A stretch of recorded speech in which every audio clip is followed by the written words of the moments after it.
My name is Lauren Mitchell, and I never thought I'd have to defend my own home against the very people who once claimed to love me. But betrayal changes everything. This is my story.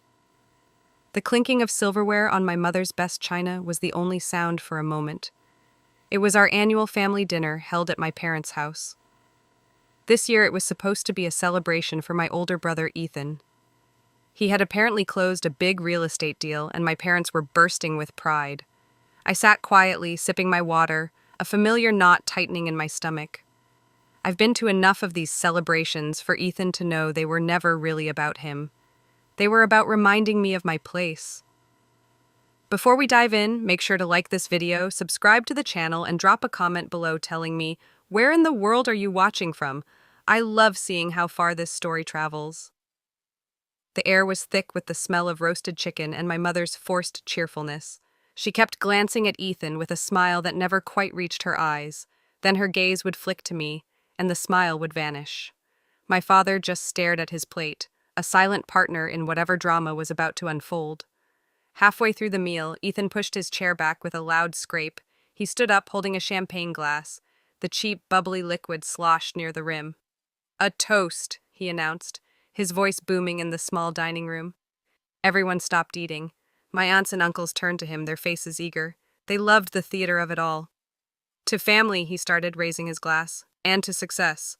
As you all know, I've been doing well, very well." He paused, letting his words hang in the air. His eyes found mine across the table, and a smug, cruel smile spread across his face. "So well, in fact, that I'm finally ready to move into my new property, a place I've had my eye on for a long time." He took a dramatic sip of champagne. My cousin, Mark, leaned forward. "Which place is that, Ethan?" Ethan's smile widened. He pointed the stem of his glass directly at me. "The house Lauren is living in," he said, his voice loud and clear. "It's mine." A collective gasp went through the room. It was sharp and sudden, like a string snapping. Every single head turned to look at me. I could feel their eyes on me, judging, questioning. Whispers erupted around the table. "His house? All this time?" I heard my Aunt Carol murmur to my uncle. "So she was just staying there?" Another voice said, laced with pity and a little bit of satisfaction. "Like a guest in her own home." Each word was a small, sharp stone thrown at me. I sat perfectly still, my hands clenched into fists in my lap. My stomach felt like it had dropped to the floor. I wasn't surprised. Deep down, I knew he would try something like this. Ethan couldn't stand to see me have anything that he didn't. But I never imagined he would do it like this, in front of everyone, turning my life into a public spectacle. I looked at my mother. She was watching me, her expression cold and unreadable. There was no defense in her eyes, no anger on my behalf. There was just nothing. And that hurt more than anything Ethan could ever say. I was frozen, trapped in a spotlight of shame that my own brother had built just for me. Growing up, my world was divided into two sections, Ethan's and mine. His section was bright, loud, and full of praise. Mine was quiet in the shadows. He was the golden boy, the one who was going to do great things. I was just Lauren, the responsible one, the quiet one, the one who was expected to not cause any trouble. When Ethan got an A on a paper, it was framed and put on the fridge. When I got straight A's for an entire year, my dad would nod and say, "Good job, keep it up." When Ethan wanted a new car for his 16th birthday, my parents refinanced their house to get him a shiny red convertible. He drove it everywhere, showing it off to his friends, a symbol of how much he was loved. When I turned 16, I got a bus pass and a lecture about the importance of saving money. That was the pattern of our lives. They poured everything into him: money, attention, dreams. He went to a private university out of state, his tuition paid in full.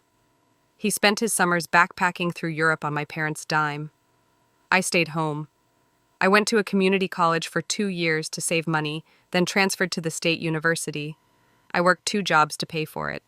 One was at a greasy spoon diner, serving coffee and pancakes to tired truck drivers at 6 in the morning. The other was at the university library, shelving books in the dead quiet of the night. I remember nights I was so tired my bones ached. I'd come home smelling of old paper and fried bacon, and I'd see Ethan on the couch watching TV, complaining about how hard his advanced philosophy class was. He never once asked me about my day. The house I lived in now, the one he was claiming in front of everyone, had been my grandparents' home. After they passed, it went to my parents. For years, they used it as a rental property. But when Ethan graduated with a mountain of debt from his expensive lifestyle, they talked about selling it. "We'll sell Grandma's house, and that should clear most of your student loans," my dad had said to him one night at dinner. Ethan had just laughed. "Don't sell it. I'll take it. One day, I'll live there. It'll be my inheritance." He said it like it was a fact, like the world owed it to him. My parents just smiled. No one looked at me. No one asked me what I thought. I just sat there, eating my meal in silence, feeling invisible. But I wasn't just sitting there. I was planning. I was saving. Every extra dollar from my tips at the diner, every cent from my paycheck at the library, I put it away. I lived on instant noodles and cheap bread. I wore clothes from thrift stores. While Ethan was burning through money, I was quietly building a future he couldn't even imagine, a future he was now trying to steal. Back at the dinner table, Ethan was in his element. He loved being the center of attention, especially when it came at my expense. "I know this might be a shock to some of you," he said, trying to sound humble, but failing miserably. "We kept it quiet to give Lauren a place to stay, to help her out. But the arrangement has gone on long enough." He made it sound like I was a charity case, like I was some poor, helpless thing he and my parents had graciously taken in. The truth was, I hadn't asked them for a single dollar since I turned 18. He doubled down, his voice getting stronger. "She doesn't pay rent, she just squats there. It was a favor, and now the favor is over." My uncle, a man who always believed whatever he was told, nodded seriously. "So the house is in your name, Ethan?" "Of course," Ethan said with a confident scoff. He reached into his jacket pocket and pulled out a folded piece of paper. He waved it in the air like a flag of victory. "I have the proof right here." He unfolded it and slapped it on the table. It was a photocopy of a deed. I recognized it immediately. It was the original deed from 15 years ago, when the house was officially transferred into my parents' names after my grandmother passed away. It listed their names, clear as day, David and Sarah Mitchell. "See?" Ethan said, pointing a finger at their names. "It's the family home. And as the son, it comes to me, it's always been understood." The relatives leaned in to look, nodding as if this piece of outdated paper was undeniable proof. Some of them shot me sympathetic glances, the kind you give to someone who has just been publicly exposed. A few of the others, like my Aunt Carol, were practically smirking. They had always been jealous of the little independence I had managed to build for myself. Seeing me taken down a peg was the best entertainment they'd had all year. I looked at my parents. My father was studying the wood grain of the table, refusing to look at anyone. My mother was watching Ethan with a look of pure adoration. She was proud of him, proud of his cruelty, proud of the way he could lie with such confidence. In that moment, I realized the betrayal wasn't just Ethan's. It was theirs too. They had let him do this. They had probably helped him plan it. They were all in on the same ugly lie. And I was the only one who was supposed to be hurt by it. My hands started to tremble under the table. I pressed them into my legs, trying to make them stop. A cold wave washed over me, the kind that comes with deep shock and even deeper pain. It wasn't just about the house. It was about every sacrifice I had ever made being erased in front of my entire family. My mind flashed back to all those nights. The exhaustion was a physical weight on my shoulders. I remembered falling asleep on the bus on the way home from the library, my head knocking against the cold glass of the window. I remembered counting my tips at the diner, my fingers greasy and sore, calculating if I could afford to buy a new textbook or if I'd have to use the library's copy again. I remembered the loneliness of studying on a Saturday night while other people my age were out having fun, the silence of my small apartment broken only by the sound of pages turning. Every dollar I saved was a tiny piece of my freedom. Every overtime shift I worked was a brick in the foundation of the life I was trying to build for myself, a life away from their judgment and their expectations, a life where I wasn't just Ethan's sister. And now, with a few arrogant words and a worthless piece of paper, he was trying to tear it all down. He was trying to take credit for my struggle, for my sleepless nights, for my sacrifice. I looked up and met my mother's eyes again. The coldness in her stare was what broke me. It wasn't angry, it wasn't sad, it was just empty. It was the look of someone who had already written you off. It was a look that said, "This is how it should be. He deserves it more than you do." That glance stung worse than all of Ethan's lies. It was a confirmation of what I had suspected my whole life. In their eyes, I would never be enough. My hard work meant nothing. My achievements were invisible. I was just a placeholder until their real child, their son, was ready to claim what was his. A lump formed in my throat. I couldn't breathe. The air in the room was suffocating. "Excuse me?" I whispered, my voice barely audible. I pushed my chair back slowly and stood up. I didn't run. I didn't cry. I walked calmly out of the dining room and toward the small downstairs bathroom, my head held high. Tears pricked at the corners of my eyes, hot and sharp, but I refused to let them fall. Not here. Not in their house. They had underestimated me my entire life. They thought I was weak. They thought I would crumble. They had no idea what I was made of. I closed the bathroom door behind me, the click of the lock echoing in the small, tiled room. I leaned against it, taking a deep, shuddering breath. I looked at my reflection in the mirror. My face was pale, my eyes wide with a mixture of hurt and anger. For a second, I let myself feel the full force of their betrayal. It felt like a physical blow, knocking the wind out of me.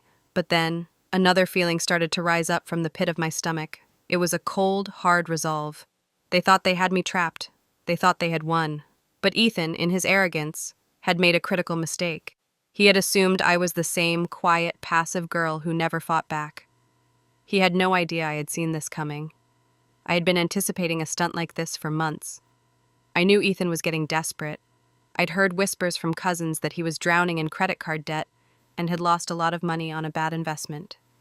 He needed a lifeline, and he thought my house was it. He thought he could bully me into giving it up, or at least shame me in front of the family so they would pressure me. But I was prepared. Hours before I left for the dinner, I had stood in my own bedroom, in my own quiet house. I opened the bottom drawer of my dresser, the one where I keep my important documents. I pulled out a thick, manila folder. Inside were the papers that represented years of my life, years of my hard work. I tucked the folder safely into my handbag, the same handbag that was now sitting on the floor next to the bathroom sink. I reached down and opened it. My fingers brushed past my wallet and my keys until they found the cool, crisp edges of the folder. I pulled it out and opened it on the small bathroom counter. The truth was, my parents hadn't just let me live in my grandparents' old house. 2 years ago, they were the ones in financial trouble.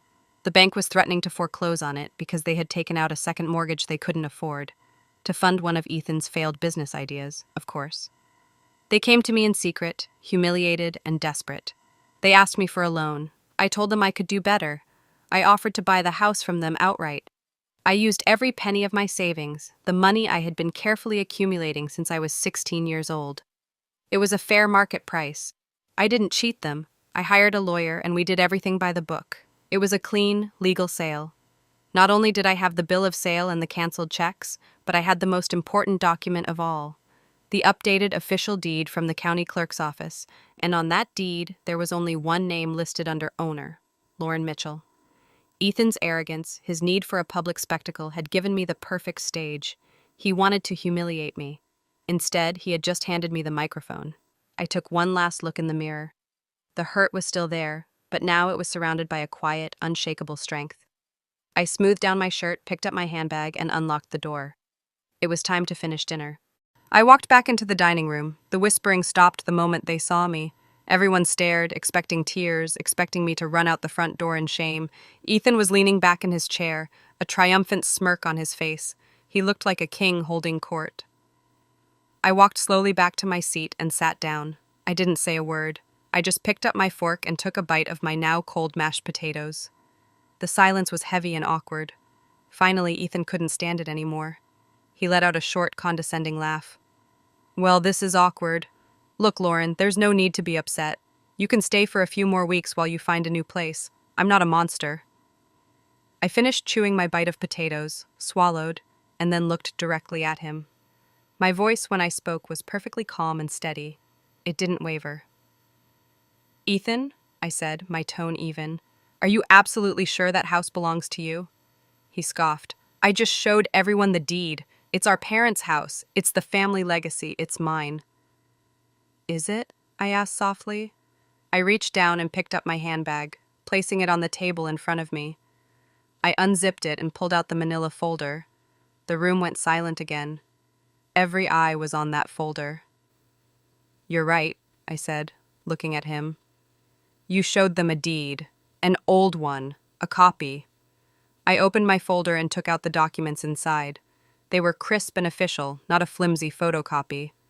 I, on the other hand, have the original updated land title. And the official deed, filed with and certified by the county clerk's office 2 years ago. I laid the papers on the table. The most important one was on top. It had a notarized stamp on the bottom corner, bright and official. I didn't raise my voice. I didn't get emotional. I just let the truth sit there on the polished wood of the dining table. Then, I gave the papers a gentle push, sending them sliding across the table until they stopped right in the middle, in front of everyone. "Go ahead," I said, my eyes never leaving Ethan's. "Read it." The room was so quiet you could hear the hum of the refrigerator in the kitchen. For a full 10 seconds, nobody moved. They just stared at the thick, official-looking document sitting in the center of the table. Ethan's smug expression had vanished. His face was a mask of confusion and disbelief. My uncle, Dave, was the first to break the trance. He was a practical man, a carpenter who believed in things he could see and touch. He leaned forward, squinting at the paper on top. He slowly reached out a hand and pulled the document closer. The entire family leaned in with him, their eyes following his finger as he scanned the page. He cleared his throat. "It says here," he began, his voice hesitant. He read the legal jargon slowly, then he got to the most important part. His voice became loud and clear in the silent room. "Owner, Lauren Mitchell." He looked up from the paper, his eyes wide with shock. He looked at me, then at Ethan, then back at the paper as if he couldn't believe what he had just read. A wave of color drained from Ethan's face. He went from tan to a sickly pale white in a matter of seconds. "What? That's not possible. It's fake. You faked it," he stammered, his voice suddenly high-pitched and weak. "It's not fake, Ethan," I said calmly. "Look at the bottom. That's a notarized stamp. That's the official seal from the county clerk's office. That's my name, my signature, and my parents' signatures from when I bought the property from them 2 years ago." The whispers started again, but this time, their tone was completely different. It wasn't mockery or pity aimed at me. It was shock and embarrassment. "She bought it?" I heard my cousin whisper. "So Ethan was lying the whole time?" Aunt Carol, who had been smirking at me just a few minutes earlier, now refused to meet my eyes. She stared intently at her plate, her face bright red. The relatives who had nodded along with Ethan's story now sat wide-eyed and ashamed.